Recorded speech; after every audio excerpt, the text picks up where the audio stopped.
Hello guys, welcome back to my channel. मैं निशा। आज मैं आप लोगों के लेके आई हूँ। देखिए, जो लोग भी जिन लोगों ने इस बार सीटेट का एग्ज़ाम दिया था, हो सकता है उनका एग्ज़ाम ना क्लियर हो पाया हो, तो एक दो नंबर से रह गए हो, तो उनके लिए मैंने एक बेस्ट स्ट्रेटजी लेकर आई हूँ, जिसमें आप लोगों के मार्क्स ज़्यादा से ज़्यादा आएंगे। और आप लोग इससे अगर इन चीज़ों को फॉलो करते हैं तो चलिए देखते हैं वो कौन सी बेस्ट स्ट्रेटजी है जिसमें आपके मार्क्स जो है 120 प्लस आ सकते हैं। तो कैसे आ सकते हैं, तो चलिए देखते हैं। तो सबसे पहले देखिए, क्या होता है, आप लोग एग्ज़ाम तो देते हैं पर आप लोग क्या करते हैं, पूरा सिलेबस नहीं करते हैं। तो आपको अपना जो भी सिलेबस है, सबसे पहले तो आप लोगों को क्या करना होगा, जो भी आप लोग एग्ज़ाम में आपको पता होना चाहिए कि आप किस चीज़ का एग्ज़ाम देने जा रहे हैं। ठीक है, आपका एग्ज़ाम का पैटर्न क्या है और आपका कितने मार्क्स का एग्ज़ाम आता है। ठीक है, और कितने मार्क्स, कोई निगेटिव मार्किंग तो नहीं है। इन सब चीज़ों के बारे में आपको पता होना चाहिए। तो सबसे पहले आप क्या करेंगे, सबसे पहले आपकी स्टेप ये है कि आप लोग को सिलेबस, ठीक है, तो जो आपका सिलेबस है उसको आप लोगों को देखना चाहिए। तो सिलेबस आपको कहाँ मिल जाएगा, आपको जो भी सीटेट की वेबसाइट है वहाँ पर आप लोगों को सिलेबस मिल जाएगा। वहाँ पर से आप लोग अपने सिलेबस को डाउनलोड कर सकते हैं। और डाउनलोड करने के बाद आप लोग देखिए कि एग्ज़ाम का पैटर्न क्या है। तो एग्ज़ाम का आपका क्या पैटर्न है, किस तरीके के क्वेश्चंस पूछे जा रहे हैं और आपका क्या सिलेबस है, तो उस चीज़ों को आप लोग देखेंगे। सबसे पहले देखिए, मान लीजिए कि जो सिलेबस है उसको देखिए और इसके साथ ही साथ जो आपका सिलेबस है उसको कंप्लीट कीजिए। ठीक है, क्योंकि अभी आपके पास बहुत ही टाइम है आपके एग्ज़ाम। देखिए, एग्ज़ाम जो है आपका जनवरी में होगा, क्योंकि इस ईयर आपका जनवरी में भी हो चुका है एग्ज़ाम, और आपका किस में हो गया है, आपका जुलाई में भी एग्ज़ाम हो गया है। तो इस बार जो है 3 एग्ज़ाम तो एक साल में नहीं होंगे, पर 2 ही एग्ज़ाम होंगे। तो इसलिए आपका जो एग्ज़ाम है वो दिसंबर में नहीं बल्कि कहाँ में होगा, आपका जनवरी में एग्ज़ाम होगा।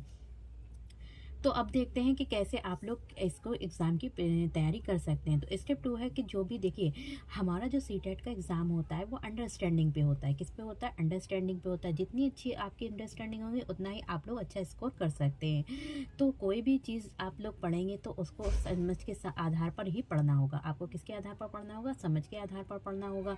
और देखिए, सब जब आप लोग सीटेट का अपना सिलेबस को डाउनलोड कर लेंगे तो उनमें जो भी आपके टॉपिक हैं उन टॉपिक को आप ये किसी भी यूट्यूब चैनल से कंप्लीट कर सकते हैं। ठीक है, और नोट्स आपको अभी से रेडी करने होंगे। तो आप लोग जैसे कि जो भी टॉपिक दे रखा है उस टॉपिक को यूट्यूब पे सर्च कर सकते हैं, या फिर आप लोग कोई भी अच्छा यूट्यूब चैनल देख सकते हैं। लेट्स लर्न भी है, ठीक है, सचिन सर का, उसको देख सकते हैं, या फिर चंद्रा इंस्टीट्यूट, और भी गुरुजी वर्ल्ड जैसे किसी भी अपने चैनल को देख सकते हैं। उसको आप लोग अभी से एक चैनल को पकड़ लीजिए।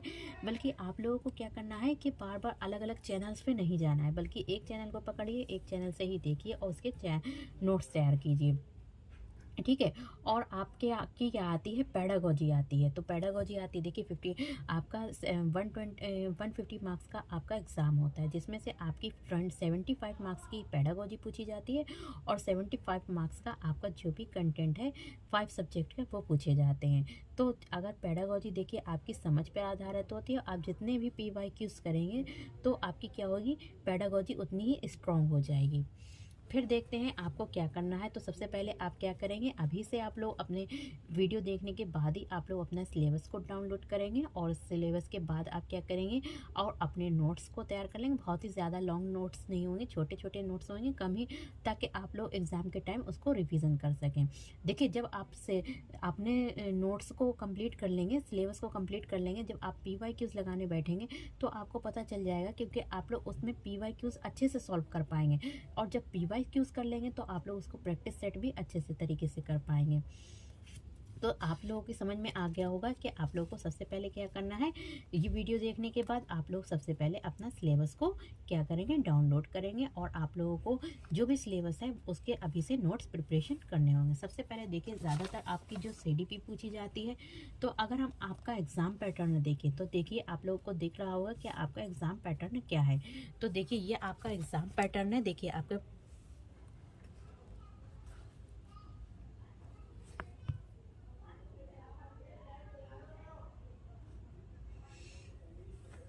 देखिए एग्ज़ाम पैटर्न आपका कैसा है। तो देखिए, क्या पूछा जाता है, मार्क्स आपके कितने होते हैं, 150 मार्क्स होते हैं।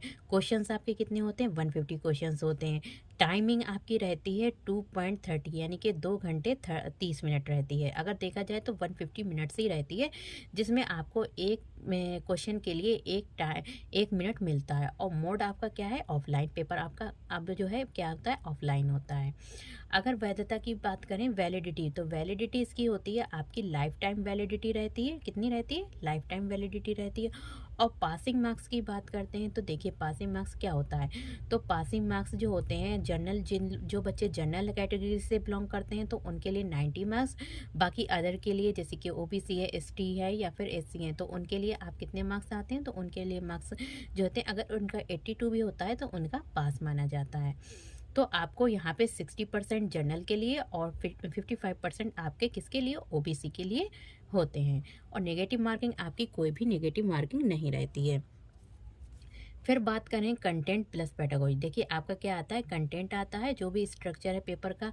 तो 75 मार्क्स की आपका कंटेंट पूछा जाता है और 75 मार्क्स की आपकी क्या पूछी जाती है, पेडागोजी पूछी जाती है।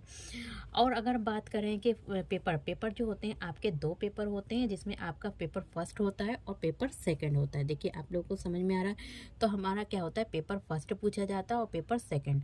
तो पेपर फर्स्ट की बात करें तो आपकी पहले नंबर पे आ जाती है सीडीपी, जो 30 मार्क्स की पूछी जाती है। ईवीएस भी आपकी कितनी पूछी जाती है, 30 मार्क्स की ईवीएस पूछी जाती है। मैथ्स भी आपकी 30 मार्क्स की। लैंग्वेज 1 में आपकी आ जाती है हिंदी, और लैंग्वेज 2 में आप लोग सिलेक्ट कर सकते हैं, इसमें में से इंग्लिश ले सकते हैं, उर्दू ले सकते हैं या फिर संस्कृत ले सकते हैं। तो कोई एक लैंग्वेज आपको इसमें से सिलेक्ट चूज़ करनी होती है। पेपर 2 की बात करते हैं तो पेपर 2 में सेम ऐसे ही रहता है, बस आपकी जो होती है, जो भी आपके सब्जेक्टिव होते हैं वो आपके 60 मार्क्स का हो जाता है। अगर मैथ साइंस आपका ग्रेजुएशन में मैथ साइंस है तो आपका जो है, जो भी ग्रेजुएशन है तो उसमें आपको 60 क्वेश्चंस मैथ साइंस के मिल जाएंगे। या फिर आपका ग्रेजुएशन में एसएसटी थी, साइंस साइड या फिर आर्ट साइड, तो आपको 60 क्वेश्चंस उसके मिल जाएंगे। अगर लैंग्वेज 1 की बात करें तो ठीक सेम पेपर 1 की तरह लैंग्वेज 1 रहती है और लैंग्वेज 2 भी पेपर 1 की तरह ही रहती है। टोटल 150 मार्क्स की ही होते हैं।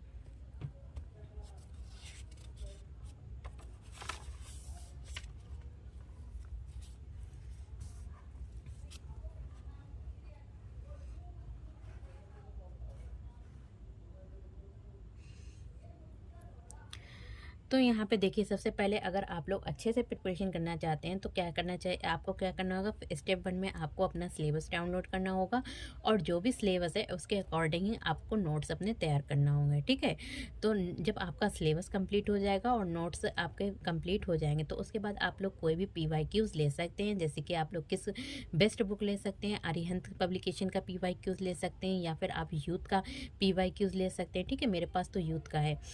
या फिर आप ले सकते हैं किरण पब्लिकेशन का या फिर आर गुप्ता का भी PYQs ले सकते हैं। ठीक है, तो आप क्या करेंगे, सबसे पहले आपका सिलेबस कंप्लीट हो जाएगा। जब सिलेबस आपका कंप्लीट हो जाएगा तो जब आप PYQs लगाने बैठेंगे तो उसमें आप PYQs को आप सॉल्व नहीं करेंगे, बल्कि आप लोग जब, क्योंकि आप थ्योरी पढ़े हुए हैं, जब आपकी थ्योरी कंप्लीट हो जाएगी तो आप PYQs खुद ही अपने आप ही सॉल्व कर लेंगे।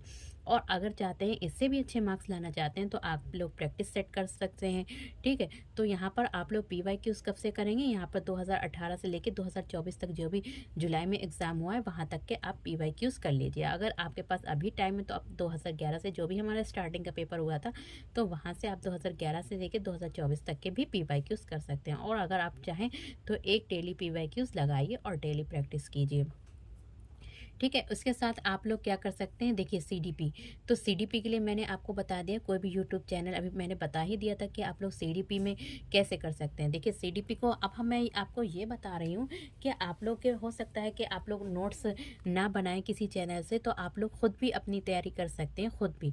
तो कैसे करेंगे, तो CDP को आप यूट्यूब से देख सकते हैं या फिर सचिन सर से देख सकते हैं। तो इसके लिए कोई बुक्स नहीं, बल्कि मैं आपको जो सजेस्ट कर रही हूँ, आप किसी भी सचिन सर से भी नोट्स तैयार कर सकते हैं। लूसेंट की बुक देखिए टफ थोड़ी सी पड़ जाएगी, ज़्यादा लॉन्ग, क्योंकि आपको ये आपका एक क्या है, एक आपको एलिजिबिलिटी टेस्ट है, तो आप लोग को ये देखा जाता है, कोई जॉब वगैरह वाला तो क्वेश्चन नहीं है।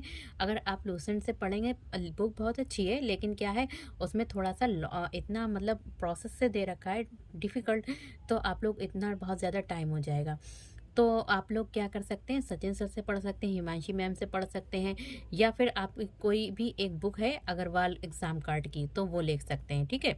तो वहाँ से आप अपनी सीडीपी को कंप्लीट कर सकते हैं। ये यहाँ पर मैं बता रही हूँ कि आप लोग अपने नोट्स भी तैयार कर सकते हैं। यहाँ पर तो यूट्यूब चैनल से भी कर सकते हैं, या फिर किसी भी मतलब जो मैं बता रही हूँ उसको फॉलो करके अभी से नोट्स तैयार कर सकते हैं। इसके साथ ही साथ देखिए आप ईवीएस कैसे तैयार करेंगे। देखिए जो पेपर फर्स्ट की तैयारी कर रहे हैं तो उनके लिए ईवीएस जो पूछी जाती है वो आपकी पूछी जाती है पेपर 1 में। ईवीएस तो 30 मार्क्स की पूछी जाती है, जिसमें आपके 15 मार्क्स की पेडागोजी आती है और 15 मार्क्स का आपका कंटेंट आता है। तो क्लास 3 to 5, तो क्लास 3rd to 5th की एनसीईआरटी पढ़ लीजिए, ठीक है। तो एनसीईआरटी आपको कहाँ मिल जाएगी, आप नेक्स्ट आप गूगल पे जाएंगे, ठीक है। एनसीईआरटी ऐप से ऐप भी डाउनलोड कर सकते हैं, या फिर गूगल पर आप लोग डाउनलोड कर सकते हैं एनसीईआरटी की बुक्स, ठीक है। तो वहाँ से आप लोग एनसीईआरटी पढ़ सकते हैं। और डेली क्लासेस आप लोगों की मैं भी चलाऊंगी। एनसीईआरटी की 3rd to 5th की क्लास आप लोगों की एनसीईआरटी की बुक में जो भी क्लासेस हैं फर्स्ट 3rd to 5th की, वो सभी क्लासेस आपको मेरे चैनल पे भी मिल जाएंगी, ठीक है। तो आप लोगों की हो जाएगी। इसमें जो है बुक्स आपकी हिंदी मीडियम में भी है, इंग्लिश मीडियम में भी आपको मिल जाएंगे। फिर आप बात करते हैं मैथ्स की पेडागोजी आप कैसे कर सकते हैं। तो देखिए यहाँ पर जो मैथ्स की पेडागोजी है, तो मैथ्स भी आपका 30 मार्क्स का पूछा जाता है, जो कैसे कर सकते हैं। तो ये भी आप एनसीईआरटी की बुक से कराइए, आप लोग कर सकते हैं। 3rd to 5th की जो भी एनसीईआरटी की बुक है उससे अपनी मैथ को तैयार कर सकते हैं। और इसके साथ ही साथ पेडागोजी के लिए आप लोग पीवाईक्यू ज़्यादा से ज़्यादा पीवाईक्यू सॉल्व करें, और साथ में मैं इसका कंटेंट भी आपको कराऊंगी, या फिर आप लोग किसी भी यूट्यूब चैनल से कर सकते हैं। तो आपका देखिए सीडीपी हो गया। आप लोग सीडीपी किससे पढ़ लेंगे, हिमांशी मैम से, या फिर सचिन सर से, या फिर आप किसी भी यूट्यूब चैनल से आप लोग देख सकते हैं। और ईवीएस कहाँ से पढ़ेंगे, आप लोग 3rd to 5th की जो लोग चाहते हैं कि मतलब अपने उनके पास इतना टाइम नहीं है कि मतलब अपने नोट्स तैयार करें, तो आप लोग बुक्स को डाउनलोड कर सकते हैं और 3rd to 5th की एनसीईआरटी पढ़ सकते हैं। और मेरे चैनल पर भी आप लोगों को जल्दी वीडियो मिल जाएंगी। और मैथ की देखिए मैं आपको मैथ्स जो कराऊंगी वो आपको मैथ मैं सोच रही हूँ आपका बेसिक कंप्लीट करा दूँ, ताकि मैं फर्स्ट से लेके 5th तक की मैथ्स करा दूंगी, ठीक है। आपको कब कैसे करा दूंगी, फर्स्ट से लेके 5th तक की आपको मैथ्स की क्लासेस जो एनसीईआरटी की हैं वो आपको मेरे चैनल पर मिल जाएंगी।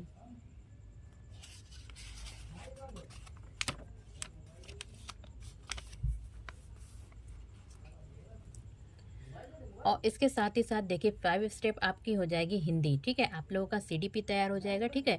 और आपका ईवीएस मैथ। अब आती है हिंदी। हिंदी कैसे तैयार करेंगे, तो हिंदी के लिए आप गद्यांश और पद्यांश 15 मार्क्स का आता है, ठीक है, जिसमें से आपका 8 मार्क्स का गद्यांश या फिर पद्यांश आएगा।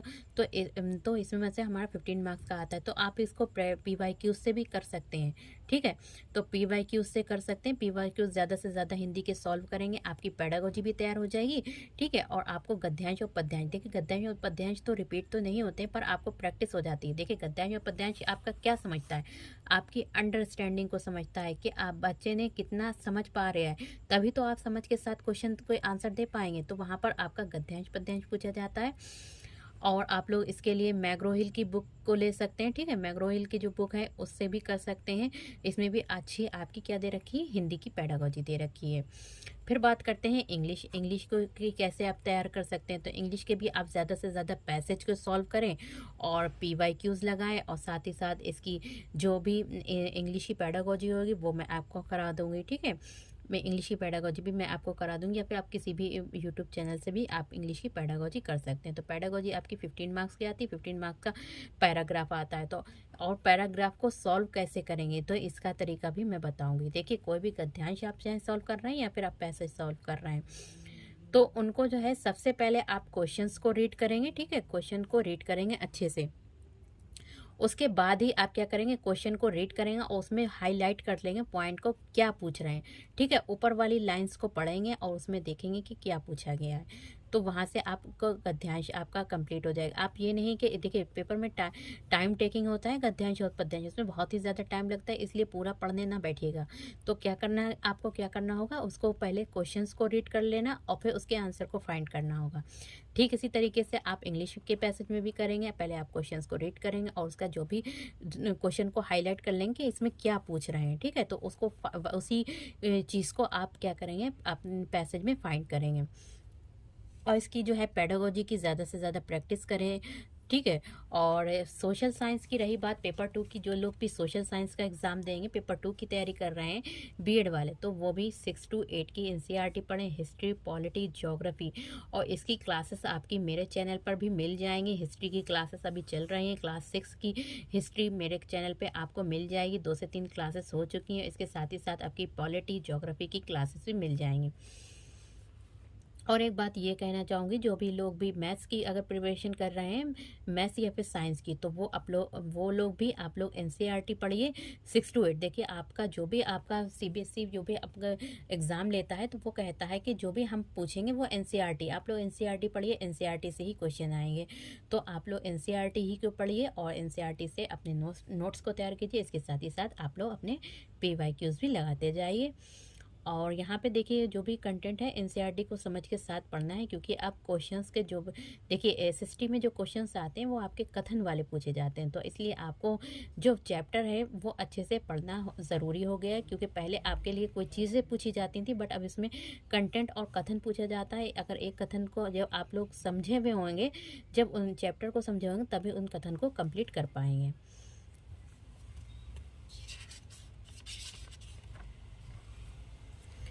तो यहाँ पे हमारी वीडियो कंप्लीट होती है। मिलते हैं नेक्स्ट वीडियो में। तो वीडियो कैसी लगी हो तो उसको ज़रूर बताइएगा। वीडियो अच्छी लगी है तो आप लोग मुझे कमेंट करिएगा, और नेक्स्ट वीडियो मैं लेकर आऊँगी और भी इसी से रिलेटेड कि कैसे आप लोग अपनी प्रिपरेशन और अच्छी तरीके से कर सकते हैं। और मैं आप लोगों के लिए आप लोगों के पीवाईक्यूज़ भी करा रही हूँ, वो भी आपको मेरे चैनल पर पीवाईक्यूज़ भी मिल जाएंगे।